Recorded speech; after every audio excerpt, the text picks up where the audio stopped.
Life is not fair. Life is a force. What is on the agenda today?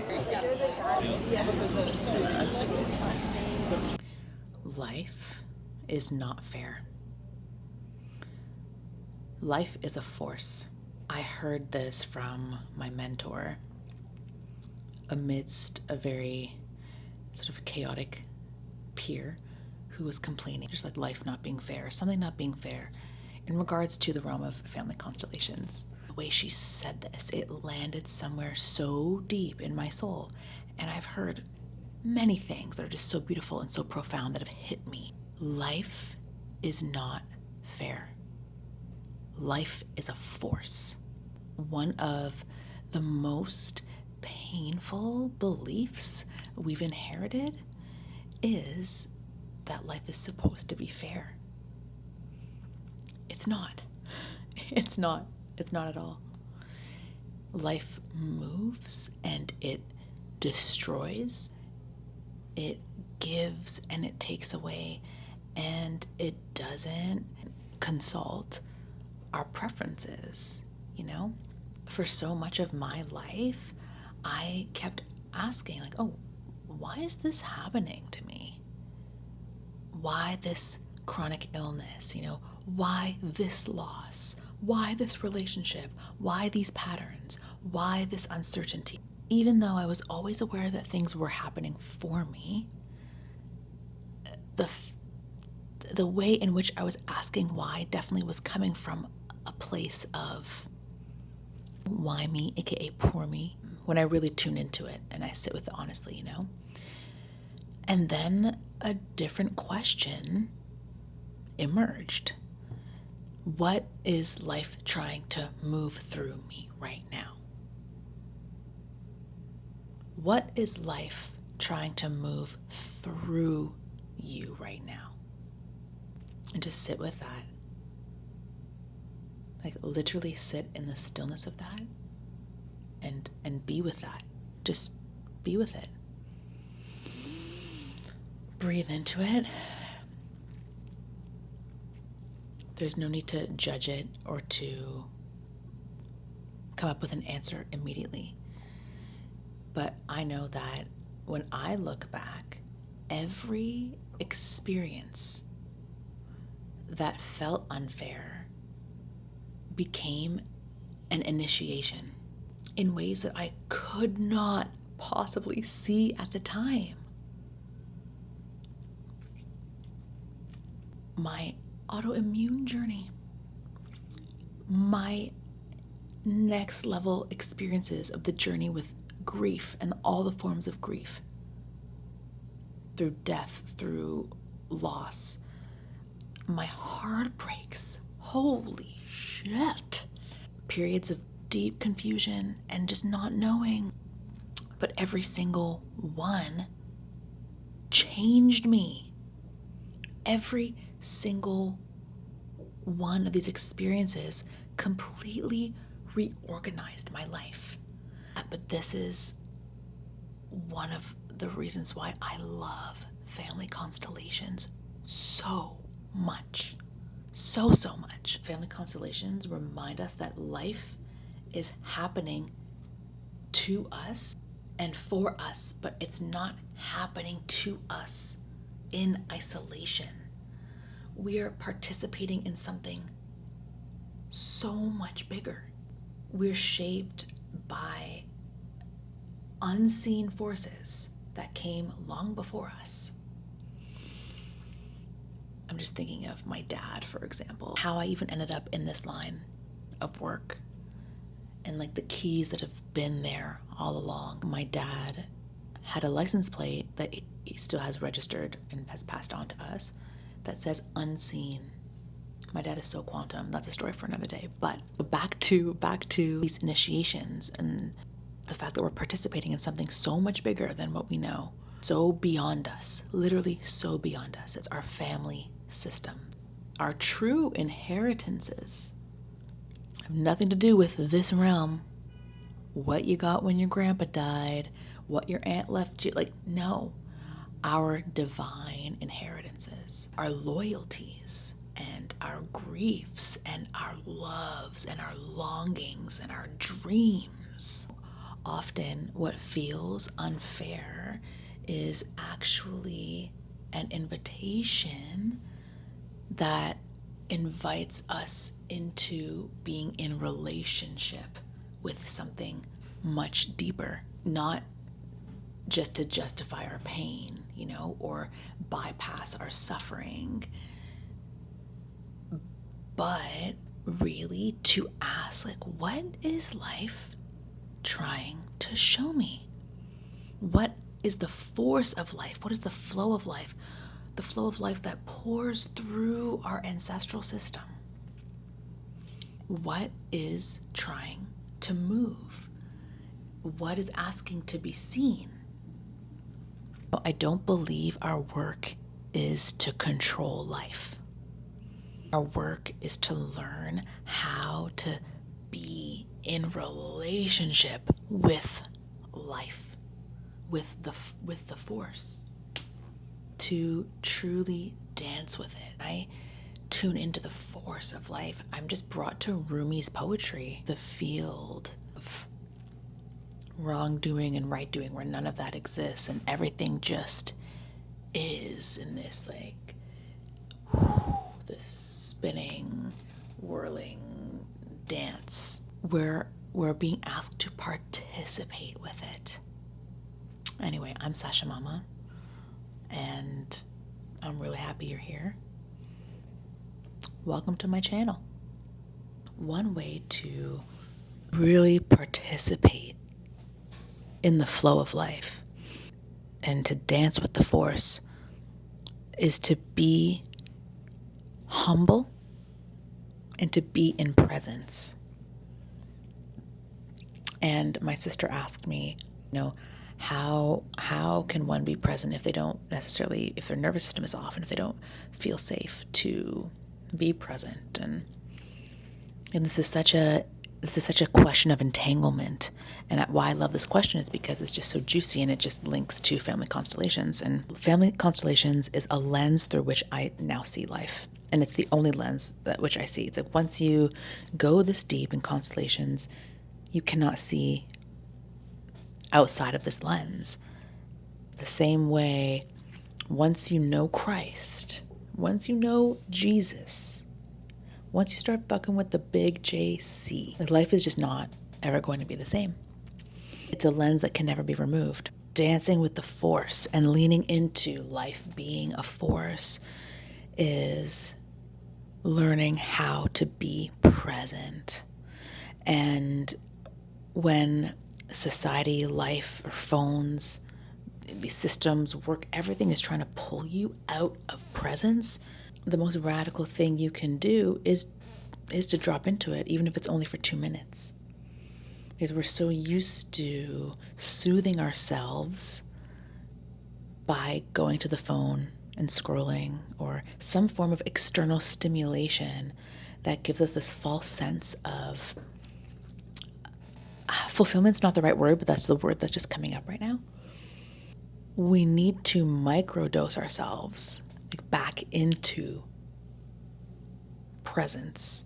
When you're so used to going to whatever, you have to bring yourself back slowly and steadily.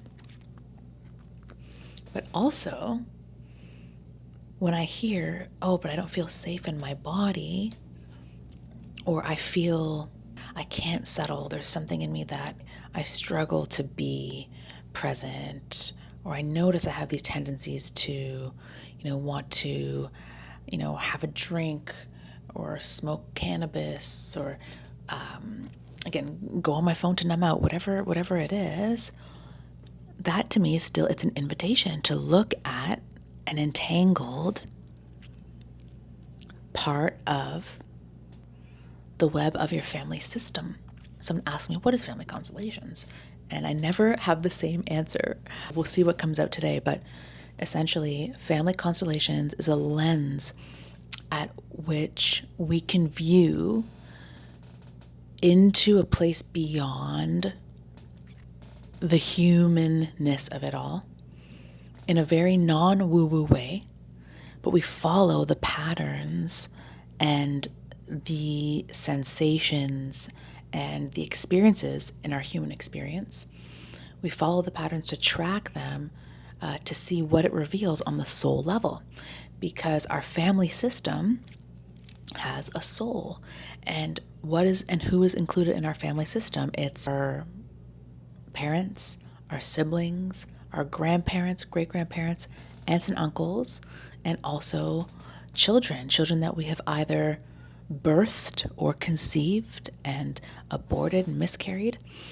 And what happens is our soul is so beyond, similarly to the human survival method. For example, let's say when we go back to the primordial days of the tribe mentality, we don't want to do anything that will isolate us or exile us from the tribe, because then that means that we're in survival mode. And so the soul, to protect us from that, what the soul wants more than anything in this world, more than anything in this world, it's to belong. Out of blind love, we make these bonds, which we call like loyalties. We'll attach ourselves to those who've gone before us or after us, those who have likely been pushed and are no longer seen and spoken about. Funny, what came to my mind right now is I highly recommend you watch the movie Coco. It's unbelievable. It depicts loyalties to a T, and in such, oh my goodness, such a beautiful way. So go and watch Coco. And then if you want another recommendation, what gives a very close idea to how family constellations work, there's a show, it's a Turkish show, and it's called Another Self. What happens is these loyalties, due to the shame behind them, or the feelings of guilt or the embarrassment, whatever it may be, what happens is it builds up this energetic knot and cloud that just sits within your web and your system and prevents your life to flow as it is meant to. So you're now going to live through destinies that are not yours. You have your own divine destiny. You have your own life to live. But there's so many loyalties because your soul is such a sweet, loving soul that you decided, my grandpa grew up in poverty and struggled so much. So you know what? I'm going to make sure that I actually also struggle financially, because that means that I'm not leaving him alone in his struggle. Other people that join our family system are those that our family did wrong to and brought harm to, whether in theft or abuse, murders. You'd be surprised how many people down the line have some secret killings. It's freaking crazy. And then also those who brought harm to our family. So victims and perpetrators as well. And to give you an example, I struggled for years, like honestly 10 years, with horrendous eczema. It still comes in little like flares when the weather changes, but very, very minor, but not like how it used to be. Head down to my ankles, oozing, yellow, crusted, so swollen. It was my eczema that really sent me deep into this path of healing. I was, vegetarian for a long time, and then vegan, and then raw vegan, and I drank all the ayahuascas, and I went to the jungle, and I studied kinesiology, I was going to the gym, I stopped eating this, I stopped eating that, I took all these supplements, I became a friggin' biohacker before it was cringe. Now it's super cringe to be a biohacker. I just want to say, like, it is pretty cringe. Even though there's amazing tools that I still somehow identify with that way of being. But from 18 years old, and so really 12 years, I was suffering immensely with like insomnia that would activate the eczema and vice versa. I decided I was going to book a session with my teacher. I'd had many mystical, incredible experiences with family constellations before, which had me devote my life to this. But when it was revealed that my eczema, the rupture, the rage, the heat, the explosion of my skin ended up being connected to the hundreds of victims who were victimized by my grandfather. My grandfather was the colonel of the Shah's army of Iran. He was the head of artillery. He used his mathematical genius to blow things up. Many people died at his hand and by his command. Because it was not spoken about because of all the shame, the pain, who knows what else, that it brought him and my father, his sibling. I was a soul that said, you know what, I'll carry this to the victims of my grandfather. I'll carry your rage and I'll carry your pain, and I will not forget you. And so through Family Constellations, we untied that knot. I took the burden off of me and gave it back to my grandfather, and also put all of these victims to rest. And then slowly and steadily, my skin began to heal. And when I received that activation and initiation myself, such a profound physical shift and healing, I think that is what had triggered a whole new level of embodiment of the work within myself. So now the people who I work with Family Constellations experience profound shifts and experience it so fast, within days, and then it continues to unfold and blossom like a peony with such grace. The reality is, it's not always guaranteed though. You don't sell Family Constellations. This is something that people must be drawn to and magnetized. It's not something that I ever resonate with advertising and pulling people. Of course, it's my Jesus Christ, right? I'm like that born again Christian that just wants to tell the whole, or Jehovah's Witness that wants to tell the world about Jesus. I just want the world to know about Family Constellations just because of how profoundly healing it is at the root level, and how ironic, how interesting that the root is in the soul. And I believe the root is in the soul because we are souls coming here down to earth school, the simulation that is earth school, to have a human experience. And we have to go backwards sometimes in order to propel ourselves forward. We have to untie these knots that came long before us so that life can actually flow. It's been a miraculous journey witnessing people heal in such profound ways. For example, I have a friend of mine who is an incredible psychiatrist. When I start interviewing people, I'm totally going to have her on here. She's not conditioned by the mainstream system, and she is an exceptional woman. And I had seen some of her patients, and one in particular who was deeply entrenched in suicidality. I received a message from her a couple of days ago. Maybe I should insert it here, but I also want to protect her name without her permission. But where she said that she's been working with this patient since 2020 and has done all of these modalities, ketamine journeys, mushroom journeys, all these different forms of practice, and nothing has been so profound and, she said, miraculous than this almost 3-hour session that we had. And her suicidality is gone. And she's also she's oriented towards life. And I had a woman who had 17 years of sacrum pain, radiating sacrum pain.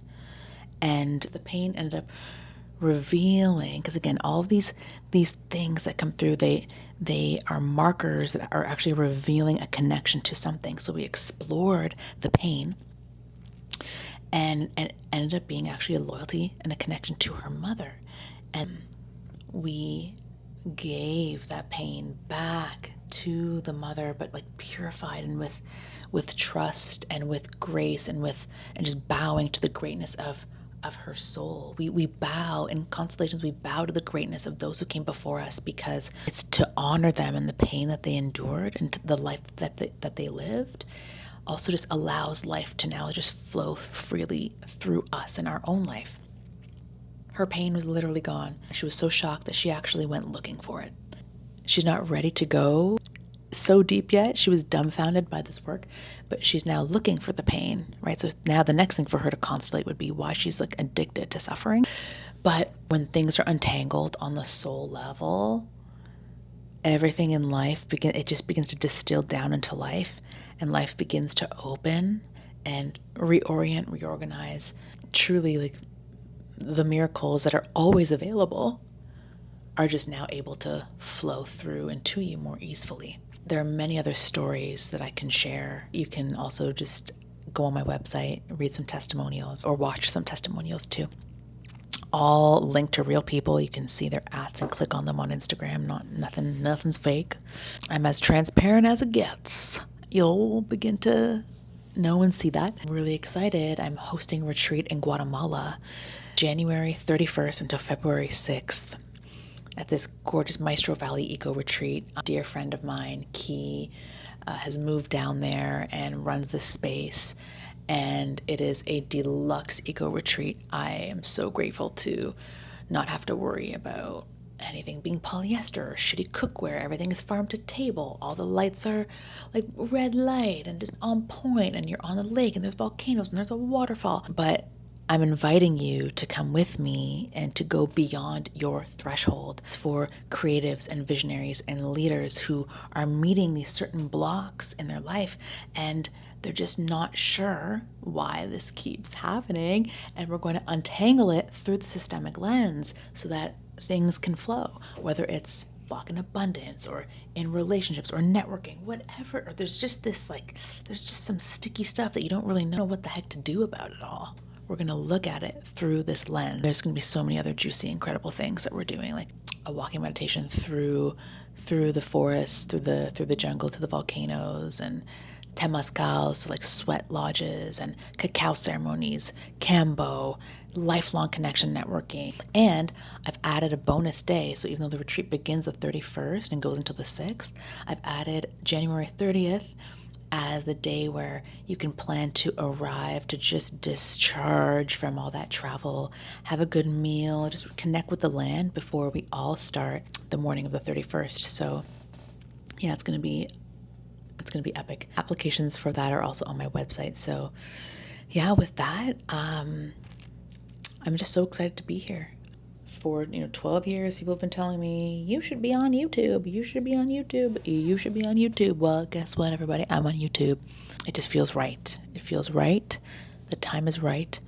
Things are ripe and juicy in my life, and I'm feeling protected, and I'm feeling just grateful and guided. And I was born for such a time as this, and likely you are too, and this is why you happened upon this video. So sending all my love, and looking forward to next time.